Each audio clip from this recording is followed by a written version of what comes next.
I did my best, but my husband is already in a bad mood. The moment Will said that in a cold voice, the air in the hospital room froze. Ever since my husband was rushed back in an accident during an affair trip, I have been waiting alone on a chair in the cold corridor of this hospital. What do you mean? I asked him as if I was squeezing it out, and Will nodded silently with a pained expression. It was only a week ago that my husband's affair was discovered. You're watching me. I can't stand it anymore. My husband suddenly spat out this in the middle of the night in the living room. It all started when I asked him about the smell of his perfume when he came home without touching the dinner I made. What are you saying? My voice trembled without thinking. 15 years together. 15 years have been too long. From tomorrow I'm free. I'm going to the hot springs with her. It's over with you. The smartphone on the table showed an intimate photo of him with a young woman. The next morning, my mother-in-law suddenly came to visit. I heard it from my son. You blamed me for cheating. That's too much to handle. I was at a loss for words while serving tea in the kitchen. You fell in love with a young and beautiful girl, so just disappear. This house is all yours. The sound of my mother-in-law roughly putting down the law pierces my ears. But I'm going noisy. I've already decided. Get out. Get out of this house now. I didn't even shed a tear when my husband threw his luggage at the entrance. The house, the car, everything is mine. Nothing belongs to you. Do you understand? The sound of the front door slamming shut announced the end of this 15-year marriage. And now I'm lying in a white hospital bed. Ishi approached me with a heavy expression and lifted part of the futon that was hanging. Look. My eyes widened involuntarily at the luxury that spread out in front of Ishi's gaze. I'm Saito Arina, 44 years old. I've been married for 20 years and have been taking care of the house as a full-time housewife. Originally, I had a strong sense of self-denial and could not find my own value, but I believed my husband's words that he left the family to me and devoted myself to this family. Family was everything to me. No one expected anything of me, and I had no confidence in myself, so I tried to find my value in a place called home. You can't do it anyway. That was my mother's favorite saying from the time I was old enough to understand. My older sister was an excellent student and was highly regarded by her teachers. In contrast, I was half-hearted in everything I did. I was always compared to my older sister during my childhood. Before I knew it, I had developed a habit of giving up before I even tried. A life without expectations from my parents was easy, but somehow I was always lonely. Maybe that's why. No matter how cold my husband was to me, no matter how much my mother-in-law said mean things to me, I clung to my family, thinking that if I just endured, this house would not fall apart. My only salvation was my younger sister. Every time I saw her smile, I was able to affirm myself a little. I didn't want my daughter to live a life like mine. I want to protect her dreams and feelings no matter what. With that thought, I have endured until today. But even so, I was gradually broken. When I first met my husband, I was told that I was honest and good, unlike other women, and my heart was pounding. Someone who recognized me had finally arrived. That's what I thought. I was never recognized by my mother, and I grew up being compared to my older sister, so I was happy to hear those words. I'll protect you for the rest of your life. I took the hand that was extended to me without hesitation. At that time, I was a high school graduate who couldn't get a full-time job and was working part-time. I didn't have the energy to argue with my husband's words that you couldn't balance your work and housework. I'll be a full-time housewife and just leave the house to you. I'll feed you. I nodded deeply at those reliable words. I think I thought he was reliable because I was mistaken in thinking that dependence was love. However, such expectations were easily betrayed soon after we got married. Who do you think is feeding you? A month after we got married, my husband's attitude changed completely. Who do you think is feeding you? Those were the first words he said to me as I lay in bed with a fever. Donating money and then staying in bed is no use. There was no consideration for me. Those words bring back memories of my childhood. I am reminded that I am still lacking in those days when my parents rejected me. It started from that time. It's not the wind that made my mother-in-law come and go. When you serve food, you complain that the seasoning is too strong, and when I clean, you run your fingertips over your pride and frown. She criticized everything, from the way I folded the laundry to the way I stored the towels. Well, she's certainly inconsiderate. My mother is better at our house than me. I could only pretend to laugh in silence. Before long, my mother-in-law naturally began to live in this house and we started living together. Not a daughter-in-law, but a fire government. Before I knew it, my position had become like that. Still, I was truly happy when my daughter was born. Looking at the reaction of my husband and mother-in-law, she's a woman. She's really useless. I hope she doesn't become just like you. If he was a boy, he would have taken Ko-chan's place. What a pity.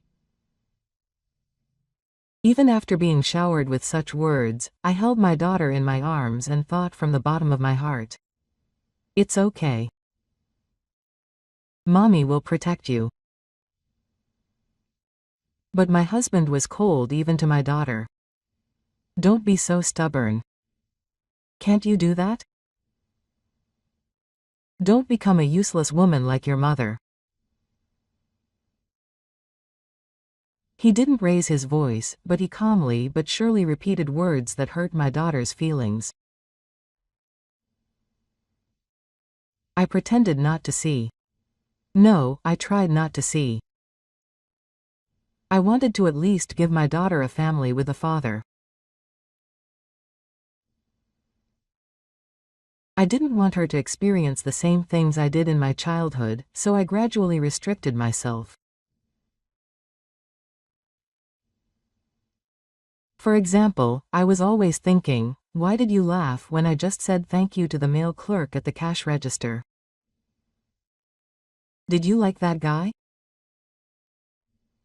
As soon as I got home, he piled me up at the entrance. When I came back from the supermarket, they looked at the contents of the bag and asked me which store I went to and how long I was there. It was like a police interrogation. But I still laughed and said, yes. I just went shopping. I didn't want to make him angry. That was all. I only went out as little as possible.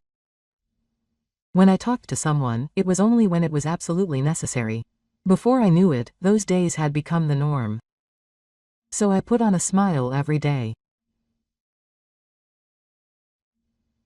No matter what my husband said, no matter how much my mother-in-law said mean things to me, I got through each day by nodding and saying, yes, I agree. But my daughter could see right through my fake smile. When I looked down, my daughter held my finger tightly in her small hands. Without saying anything, just her warmth supported me. But even so, I couldn't change. If I tried harder, my family would surely get along. I could only maintain my own value by convincing myself of this. Even when I cooked, she would say, this again, and even when I cleaned, she would say there was still dirt left. I never heard a word of thanks. Every time I thought that if I had been better, something in the depths of my heart crumbled little by little. When she turned 10, my husband suddenly started coming home later and later. It was just my daughter and I at the dinner table. I felt somehow at ease during those quiet times. I found myself thinking that things were so peaceful without my husband. One day, while I was cleaning up the dishes after dinner, my daughter suddenly opened her mouth. Hey, Mom, does Dad have a sister? Why are you suddenly asking me that? Today, I saw Dad in front of the station. He was walking with a young woman. He had his arm around her. I tried to call out to him, but there was something strange about him. So I wondered if Dad had a sister. Because he was with such a young woman like that. I almost dropped the bowl one was holding when he said that, but I couldn't say anything. There was no way I could say anything. The reason why my husband was coming home late. It was the moment when the sense of discomfort I had been feeling was thrust upon me as reality, but I couldn't say anything in front of that fact. I had no choice but to laugh in front of my daughter. So that I wouldn't let go of what I had to protect. But at this time, my small days had already begun to quietly unfold within me. One night, while my husband was taking a shower, I erased my stomach and picked up his smartphone. His smartphone, which I never let anyone touch, my fingers trembled as I tried to enter the numbers on the lock screen. My husband's birthday is no good. My daughter's birthday is no good either. Our wedding day. Just as I thought, it's no good. No matter how many times I try, the screen remains coldly rejected. I put my phone back without making a sound and returned to the bedroom as if nothing had happened. That night, I couldn't do a single thing, but I wished over and over again, and the shortness of breath, as if a heavy lead was stuffed deep in my chest, never went away. A few days later, as I was putting away the dishes in the evening, my daughter called out to me. Mommy hasn't been feeling well lately. About Dad. I stopped what I was doing for a moment. But I quickly put on a smile and answered. What are you saying? I'm fine. It's okay. My daughter looked straight at me and let out a small sigh. I'm on Mommy's side. I'll always be by your side. The kind words touched my heart. Tears were about to spill, but I managed to hold them back and gently stroked my daughter's head. Thank you. That's enough for Mommy. That night, after my daughter went to bed, I reached for my husband's suit in the laundry. I wanted to be reassured that nothing had happened. I wanted to laugh it off as just a misunderstanding, but what came out of my suit pocket was a photo of my husband laughing with a strange woman. They were close together, so close that their cheeks were almost touching. There was no room for doubt anymore, but I pretended not to see the photo and quietly put it back in my pocket without saying anything. The next day, the doorbell rang, so I went to answer it and my mother-in-law was standing there in a big way. "Hey, my Takao-chan has been tired lately. Are you doing the housework properly?" As soon as she came into the living room, she traced the parts that were not cleaned properly with her fingers and fixed the misalignment of the cupboard. In my time, we did all of this perfectly 3 times a day. Are you really a full-time housewife? I could only listen in silence. And you're just speculating, aren't you? My Taka-chan is a college graduate. It's not a good match. As usual, there were a lot of words that denied my existence itself. It's not the first time my mother-in-law has complained about housework. No matter what I do, from the way I season my food, clean, and fold my laundry, she says it's different from Hannah's and frowns. It's all your fault that Taka-chan is so tired. In the past, I was the one who did everything, including the housework, child rearing, and work, but women these days are just spoiled. Whenever she opens her mouth, she talks as if I'm the cause of the house being destroyed. And then I suddenly realized. This person sees her son as himself. My mother-in-law's husband. In other words, I heard that my husband's father was born early. My mother-in-law must have raised Takao, her only son, as her life itself. When my husband is promoted, she brags about it as if her own reputation has improved. When my husband comes home tired, she yells at him, assuming that it's because of his incompetence. To my mother-in-law, I'm just a foreign object that disrupts Taka-chan's life. I raised him well, so Taka-chan has become so great, and you can't even come close. Yes. My existence in this house may have been a secret from the beginning.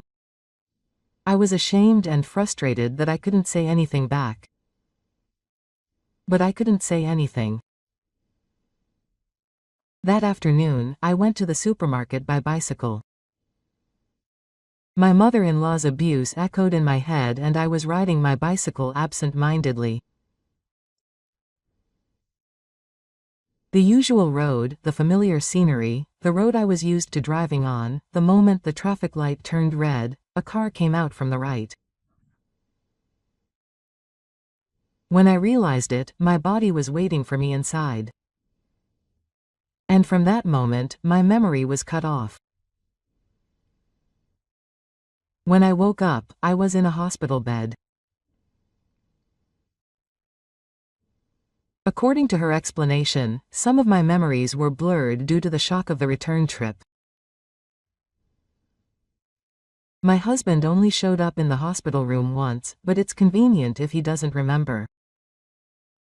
It's better than having the past brought up every time. He left me with a word that seemed to push me away and left early. I couldn't say anything and just looked up inside. When I returned home alone, the house had changed just like my mother-in-law's house. I don't know what will happen to this house without me. I feel sorry for Taka-chan. The kitchen and the bathroom were overflowing with my mother-in-law's personal belongings. I no longer had a place to belong. One night, my daughter said with a serious face, "Mom, I don't want to go to college, I want to get a job." I want to work in design. I was surprised. I always thought she would go to college. But my daughter's eyes were shining. For the first time, I truly felt this way. I want to support her dream. The next day, my daughter told my husband about her feelings. My husband looked at me in silence and said coldly, "If you're raised by a mother who only graduated from high school, you're bound to aim for the bottom." I was frozen, as if I had been doused in water. When my daughter looked down without saying anything, my husband handed me the document. "If you want to support my daughter's job search, sign this." It was a divorce paper. My hands trembled with emotions I couldn't understand, but I had no power to refuse or freedom to choose. Then I quietly grabbed the pen and wrote my name with trembling hands. My mother-in-law looked at it and laughed. "If you give it to me now, there is a woman who is more suitable for Taka." That smile was something that had been tormenting me for a long time. I quietly closed the document. I can't go on like this. I finally felt a small fire in my heart. One day, when I was cleaning up after dinner, my smartphone vibrated and an unknown number appeared. It was from Saito Takao's family. It was a call from a nearby hospital. Her husband was rushed to hospital after a traffic accident. We are currently in the initial stages. As the world suddenly shook, I called my daughter's name and jumped into a taxi with only my wallet and insurance in hand. The driver at the wheel must have been talking so much because my heart was tense to the limit. My heart was beating so loudly. Still, there was a strange feeling inside me. Maybe that person's lie would end. When I arrived at the hospital, a young woman with flashy hair was standing in front of the treatment room. She was wearing high heels and a short skirt. She was dressed too well to wait for someone who had been rushed to hospital. The woman was talking in a friendly manner with a man who seemed to be in charge. I could hear small laughter from time to time. I felt a heavy weight sink deep in my chest at the sight. I should have expected it, but the reality was much more vivid than I thought. That person is this woman after all. The woman suddenly noticed me. She pulled her chin back slightly, looked at me, and then seemed to snort. "Mrs. O, nice to meet you. I'm dating Takao-san." It was a casual tone, as if she was asking if there was a seat available. There was no tension or awkwardness at all. The doctor next to me looked away awkwardly. I didn't say anything. It wasn't that I couldn't say anything, but because I felt it wasn't worth saying. This woman was the person who was with that person's other face. I see. So that's what it was. The woman continued. "You're really unlucky, Takao-san. To have such an accident." Well, I was the successor. Something welled up in the back of my throat. I desperately suppressed the urge to yell back. Now was not the time. I had to accept this tragic reality first. I took a deep breath and imagined my daughter's face.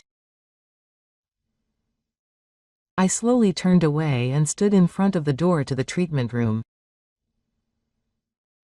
I couldn't leave or move. Then Ishii looked at me through the woman's eyes and spoke quietly. "You're a family member, aren't you? I'd like to talk a little about Mr. Saito's condition." I made eye contact for just a moment, nodded, and stepped forward as if to make up my mind. I won't run away anymore. No matter what reality awaits me, I will see it with my own eyes and settle it with my own feet. The moment I tried to leave the place, a high-pitched voice rang out from behind me. "What's up, Irina-san? You came too?" I turned around and saw my mother-in-law walking towards me from the other side of the corridor. Next to her was the woman who had been cheating with me earlier, standing next to her. My mother-in-law looked down at me with eyes like she was looking down on me and said triumphantly, "That's perfect. I'll introduce you to this girl. She's important to Taka-chan. This girl is much more reliable than you. She's young, witty, quick-witted, and well-educated." It was a declaration that she didn't need me anymore. I looked down without saying anything, and the woman giggled. "Hey, can I call you the new wife? It's going to be like that soon." My mother-in-law continued, grinning. "I'll be fully ill while Taka-chan is in the hospital. Irina-san, you can go home now." She spoke as if it was an extension of a joke. As I stood there, speechless, the woman deliberately scattered the documents. "This is the one that was left out before, right? If you don't give it to me properly, I won't be able to move on. That's right. Please don't get in Taka-chan's way anymore. It would be best if you stepped aside." She spoke as if she had won a game of win-lose. Each word she said stabbed me sharply in the heart. I tried to open my mouth, but no words came out. Instead, the depths of my heart shook. What was I? What was the point of all the time I spent following that person and protecting my family? But I won't cry anymore. I will accept even this moment. My mother-in-law handed the document to my chest. The divorce papers were handed to me as if she had pushed them back. The weight of the paper seemed to be the value of the past 20 years. "Here you go, divorce papers. All that's left is to submit it. It's simple. At least make a decision like a sensible wife in the end." I took a deep breath, biting my lip. This is good. There's nothing to be scared of anymore. I'll submit this. The words I muttered were small but certain. "Well, we'll go get some juice. I want to talk to the doctor too." Yes. Irina-san, make a decision in the meantime. It's better to submit it soon." The two of them laughed and headed to the elevator. Shiki returned to the hallway in front of the treatment room where they were left behind. I was holding the divorce papers in my hand. My fingertips were trembling. My face was hot. But strangely, no tears came. This was not an insult. This was an opportunity. Yes. This was the perfect timing to protect my daughter's future. I felt the fire in my chest slowly die down. After my mother-in-law and my husband's lover laughed and disappeared into the elevator, I stood in the hallway for a while. In my hands was a crumpled divorce paper. The hair that was still warm seemed to indicate the end of my life, but at the same time, it foreshadowed the beginning of something new. Suddenly, the door to the treatment room slid open with a sound. As I took a step, the doctor winked at the nurse waiting nearby and nodded slightly. Then he spoke to me quietly. "Please come this way." I will explain about your husband's greatness. I simply nodded without saying a word. I was prepared. Whatever reality awaited me, I decided to face it with these feet. I nodded silently and straightened my back. I did my best, but the condition is by no means good. The tone of his voice was a mixture of the usual medical calmness and a little confusion. I urged him to wait for more with my eyes. The nurse here will explain the details. Then the nurse quietly took a step forward. The impact of your husband's accident caused severe damage to your pelvis and lower body. It may take a long time for you to recover. To be honest, it is difficult for you to walk and you cannot excrete on your own. Hearing that, my mind went blank. My whole body was losing strength, but I listened to her story without kneeling.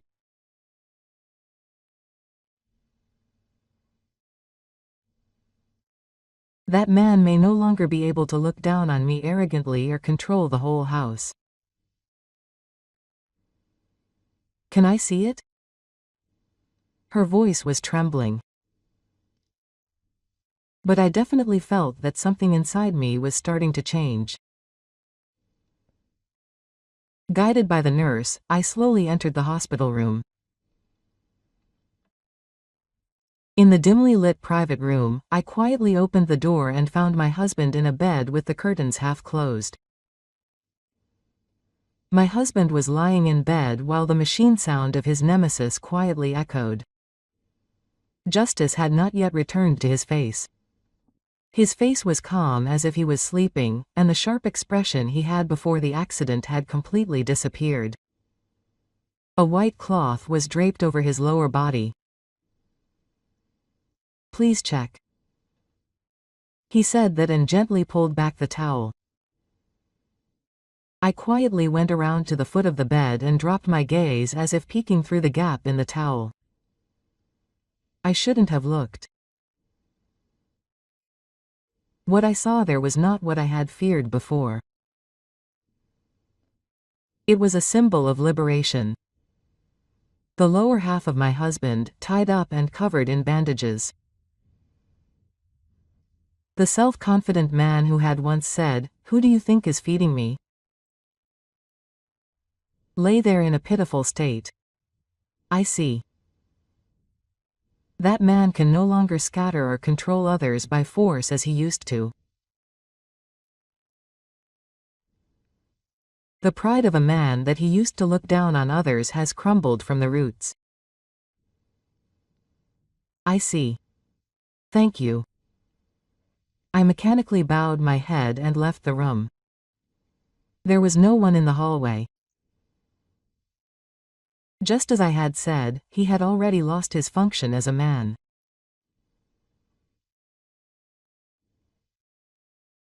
Thinking about it made my eyes suddenly shake, but at that moment I couldn't help but mutter to myself.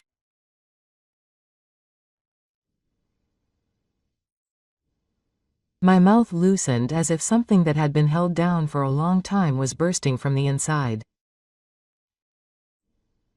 Just a little. Just for a moment. I quietly lowered my head so that no one could see and a small smile spilled out.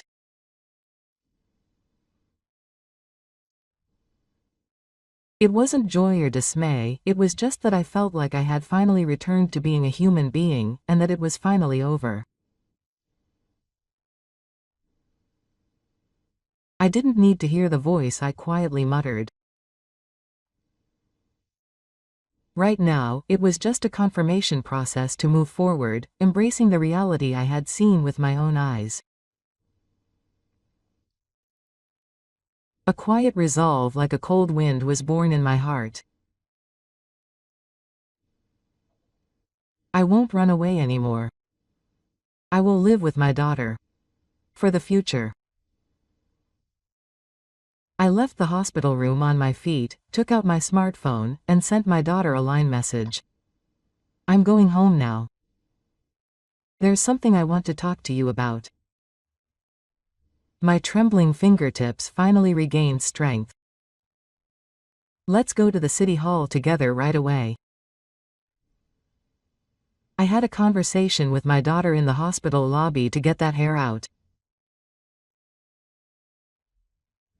It had only been a few hours since the accident, but it felt like I had been facing my heart for days or years. The moment I saw my daughter's face, I felt something tense begin to melt. I gently dropped the words to my daughter. Shall we go to the city hall? My daughter nodded without asking anything. Filing the divorce papers was so easy that it was like it was right off the cover. The moment I handed it over to the counter, my hand trembled slightly. But my daughter quietly wrapped it around me. Mommy was okay. With that one word, I felt the anxiety and fear deep in my heart melt away. No tears came. Only a quiet resolve was in my heart. This is not the end. The feeling that I was finally at the beginning quietly supported me. When I returned to the hospital room, my mother-in-law and my husband's lover were having a good time in the hallway. I silently opened the door to the hospital room and entered, laughing lightly as if I had mistaken this place for a cafe or something. I stood at the foot of the bed and slowly lifted the towel.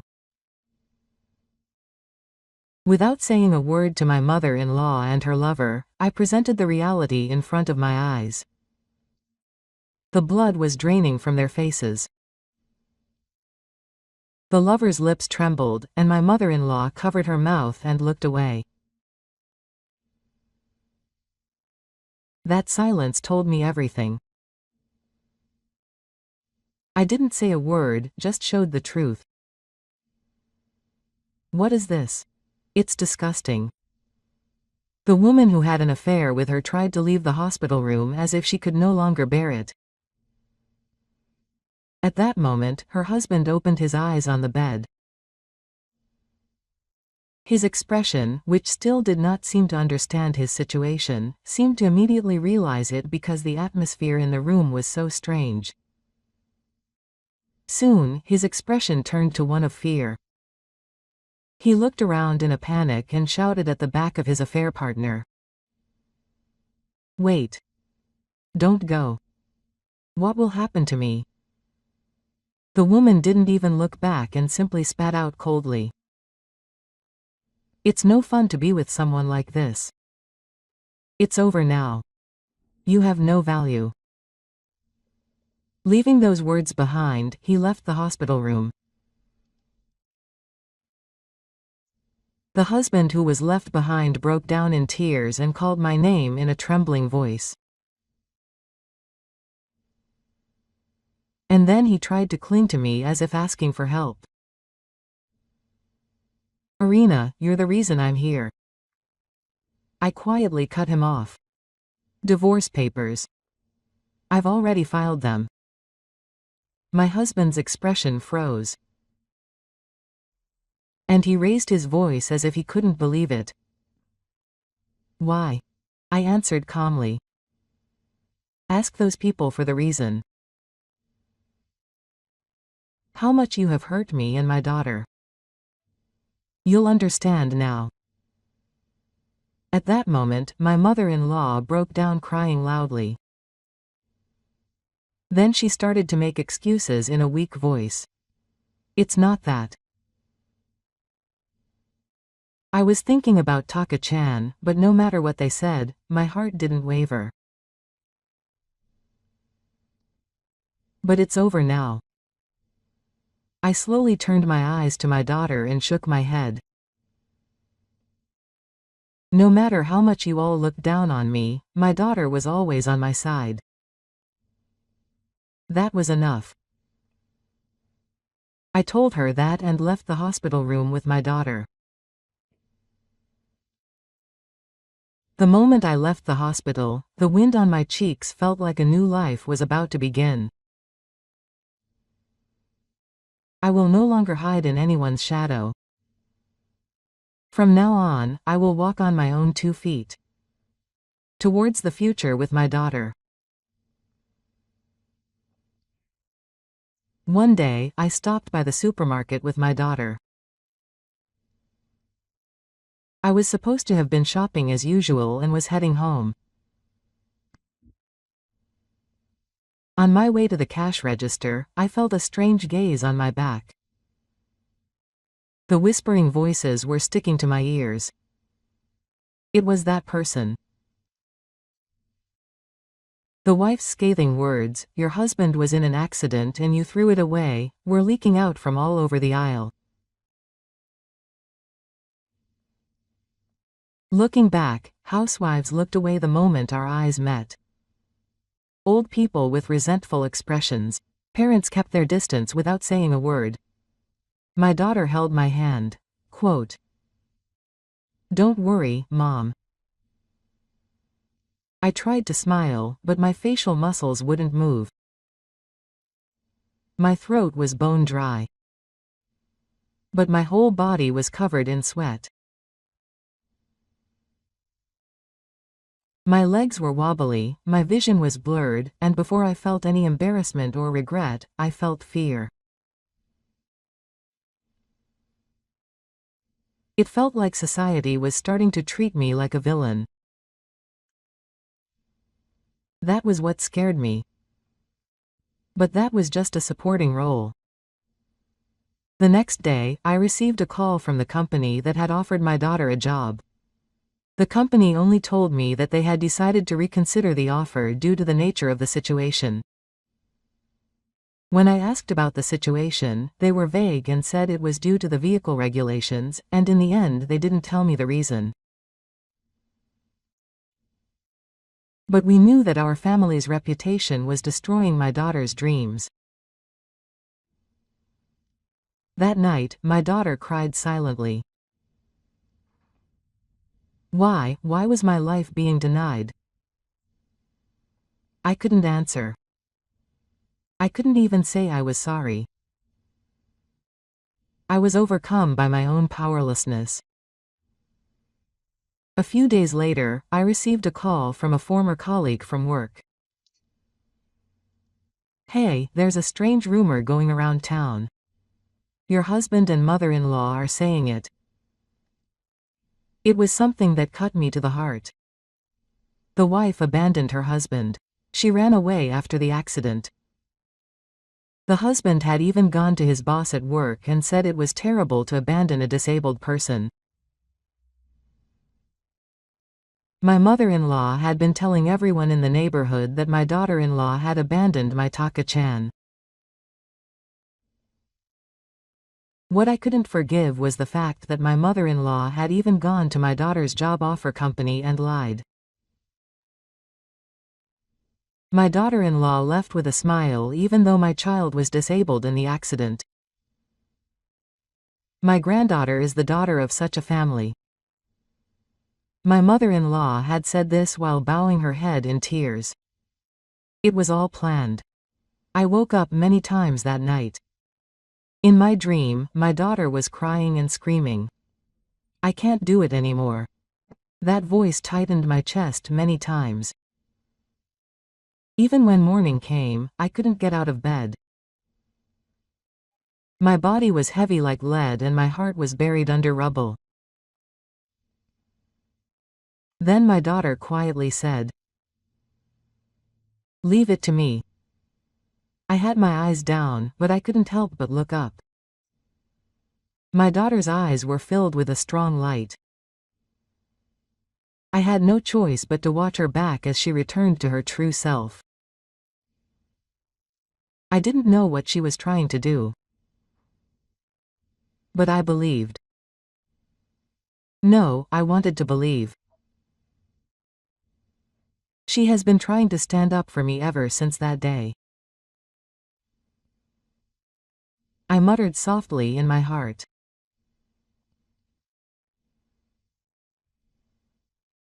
Please protect her future, and I didn't know yet that prayer would be the beginning of the next storm.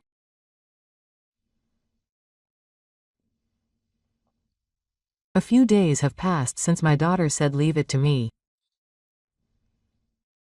Since that night, my daughter has been in the true self, immersed in something. The sound of the keyboard heard through the door. Occasionally, a small voice talking to someone on the phone. I didn't understand all of that, but there was a definite determination behind her. So I had no choice but to believe. One night, I suddenly remembered the words she said one day when she was in junior high school. Hey, Mom, Dad. She was arm in arm with a woman I didn't know. At that time, I thought it was a joke and let it go. But my daughter had always been suspicious. I knocked on my daughter's room. Emmy, do you remember that time? After a short pause, she answered. Yes. I remember.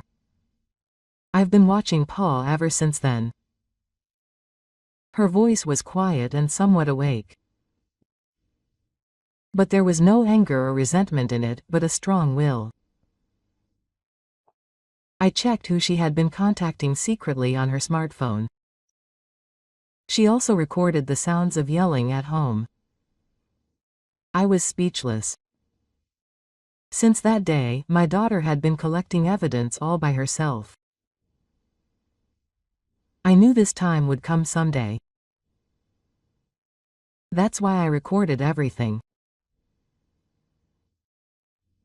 I just nodded quietly as I felt the light slowly blurring in front of my eyes. That night, my daughter lined up her smartphone and tablet and organized many files. Recorded data, screenshots, SNS posts of the cheating partner, and even a voice memo that happened to include a conversation between her mother-in-law and her husband. My daughter wouldn't show me anything. Instead, she said this. Tomorrow, Papa will go to work. Oh, I'm going to tell you everything. What kind of person Papa is, how terrible he has done, with the evidence.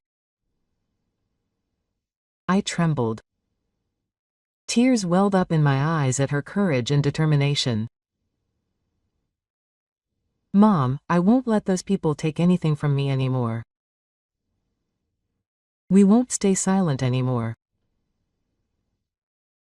Those words penetrated deep into my heart. That child is no longer someone to be protected.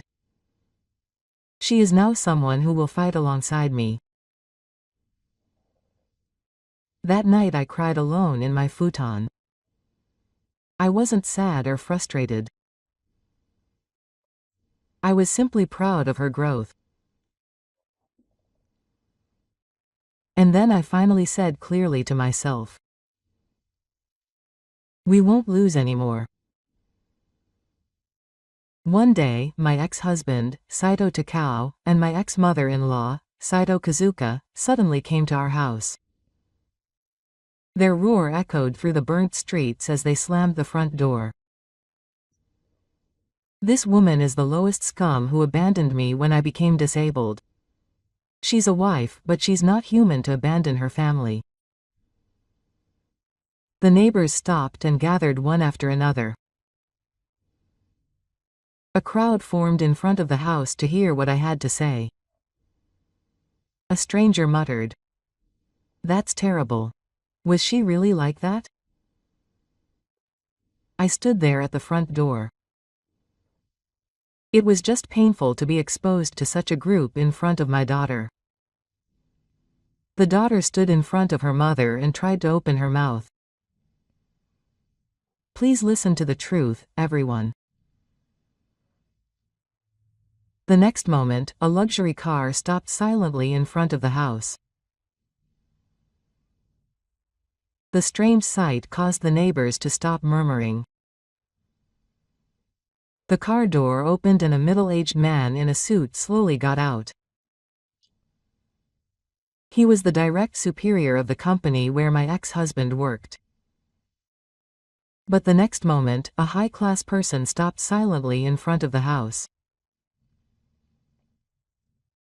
A middle-aged man in a suit got out of the car and slowly approached in the general air.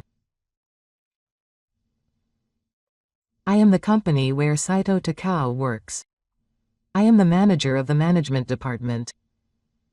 The man stood in front of her husband and mother-in-law and said in a stern tone, "Yesterday your daughter came to visit our company. She praised herself for the evidence of the damage your family has suffered." Saying this, the man operated his smartphone. The sound that came out of the speaker was so intense that it made my chest tighten. I thought my husband's yelling was making her eat. A useless daughter-in-law. My Mother-in-law's nasty voice. Takao-chan, get rid of that woman quickly and marry someone better. The audio was shared with multiple parties, and recordings from other days were also aired. The husband's conversation with his lover was so innocent. Just having him there is a nuisance. It's more fun being with you. The neighbors who were there gradually began to get excited. If that's true, your wife is not at fault. I was about to be deceived. It was Netsu. The audio data I told you earlier has been confirmed by the main gate appraisal as his own words. The man put his smartphone away and said this to his husband. In addition to this, it was found that there was a problem with the handling of money in the car. He will be suspended from work from today and a formal investigation will be launched on suspicion of embezzlement. What is that? There is no problem with the credibility of, "I didn't do it." The man's eyes then turned to his mother-in-law. My Taka-chan would never do something like that. It's fine to take my son, but the rough gaze of the surroundings saves my ex-mother-in-law for a moment. The ex-mother-in-law looks flustered and turns her face away. That act may be treated as a loss of honor or obstruction of business by Baba. Your own position. You should think a little more. The residents were deeply depressed and just looked at us one after the other. Soon an elderly woman walked towards her daughter. "I'm really sorry." We swallowed the rumors. Another resident also bowed slightly. At that moment, a police car stopped silently in front of the house. In the silence, its red light rotated maliciously and illuminated the entrance. Two uniformed police officers walked up to Mr. Saito Takao and Mr. Saito Kazuka. "We would like to ask you about the situation regarding the threat and loss of honor. Please accompany us to the letter." My ex-husband and mother-in-law looked at each other and started to say something, but no one listened to what he was saying. My husband opened his mouth to try to explain something, but he couldn't say anything and just moved his mouth. My mother-in-law was upset and said, "You guys must have set this up, right?" But the police officer calmly restrained her and pushed her back towards the police car. I watched them being taken away without any emotion. The crowd was quietly realizing in their hearts that the income-earning woman had finally been put through this long hell. The neighbors gradually dispersed. In the silence, a few voices said, "I'm sorry," but I simply bowed my head in response.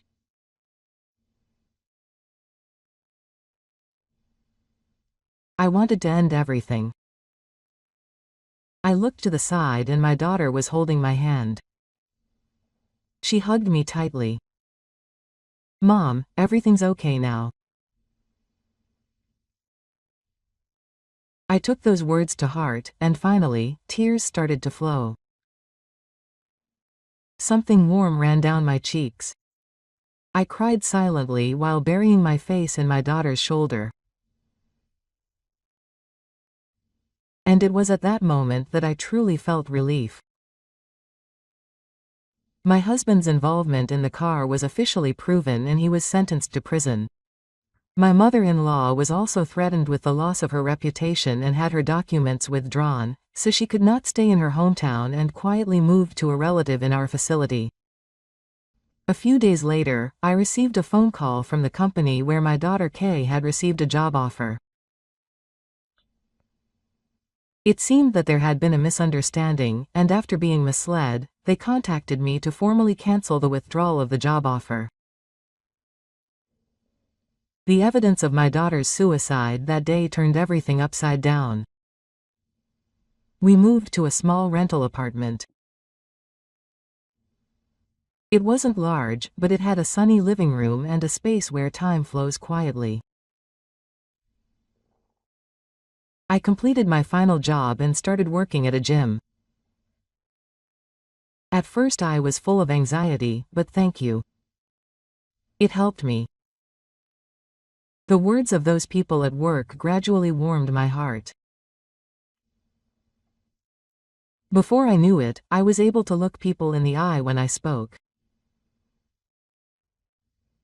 I no longer looked down or choked up like before.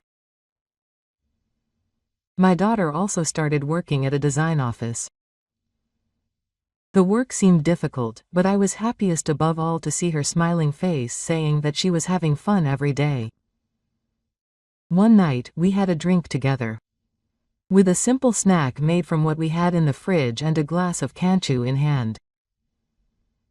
One day, we want to go on a trip abroad together. Yes, that would be nice. We said that and looked out the window. The sunset slowly sank through the gaps between the buildings. This is the real life. My daughter smiled at those words and nodded gently. It was only after we became free that we felt truly alive.